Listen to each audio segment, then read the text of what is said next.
Good afternoon. We have clouds making their way into the valley. If they haven't already spread over your area, they will soon. You can see what we're dealing with in Devil's Lake. This is our sky cam there, where we've got filtered sunshine. There's some high clouds that have moved in, and that's helping to obscure the sun a little bit. We're still getting some light coming through there. Farther south, the cloud cover is a little thicker here, and we're seeing more of that gray sky, a little bit more on the substantial side in the southern end of the valley. That's also where we're watching for the potential for some flakes, some flurries, as this system that's mainly missing us is still influencing our weather somewhat. So keeping an eye on these areas where we have those light blue flecks around the Sisseton area back up through Elbow Lake.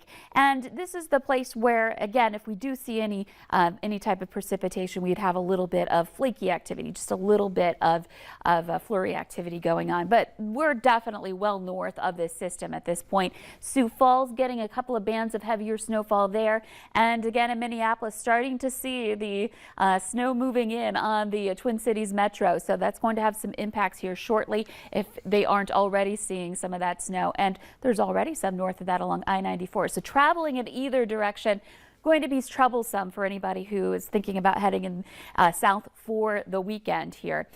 We'll talk about timing on this so you can kind of plan around it if you want to avoid the snow coming up in the forecast in just a moment. But currently in the valley, we have temperatures in the teens and 20s. It's 25 in Cavalier, one of the warm spots. Grand Forks is still at 18. It's 28 in Carrington and Fosston, and in Bemidji we're checking in at 23.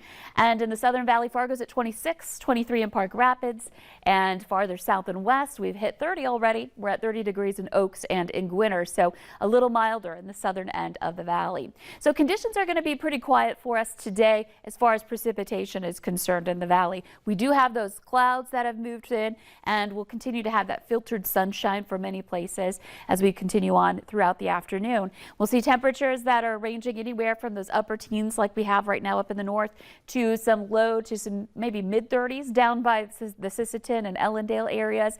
And that's an area, as we're warming up a little bit, you might see a few of those, if you do have flurries, a few of those maybe turning over to a little bit of drizzle as we warm around that freezing mark. But heading into this evening, cooling right back down, most of that snow missing us to the south and east, and temperatures starting their slide.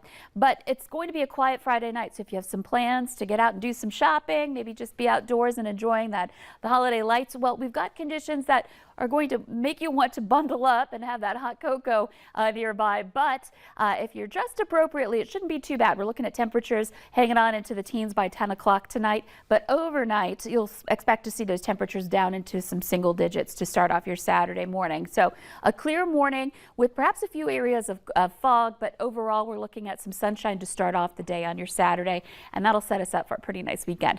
So a quick look at this storm system. We're starting at 1 o'clock today. We've got that snow area here down by Sioux Falls in Minneapolis. This continues into the evening. This is drive time tonight.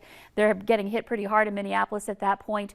Late tonight, we start to see it clear Sioux Falls, and by around 4 a.m. tomorrow, you see where that clearing line is around Minneapolis. So if you don't want to hit the snow, it might be a good idea to wait until tomorrow morning to take off for the cities if you can. They're expecting a good amount, 6 inches or more, and that's going to be a hefty amount for those folks in that area. This weekend looks great for us. We'll warm things up, and then next week, our chances at a storm system is going to develop on Wednesday and into Thursday. So a sparkling white Christmas weekend. I like that. All right, let's do it. Looks beautiful on Saturday.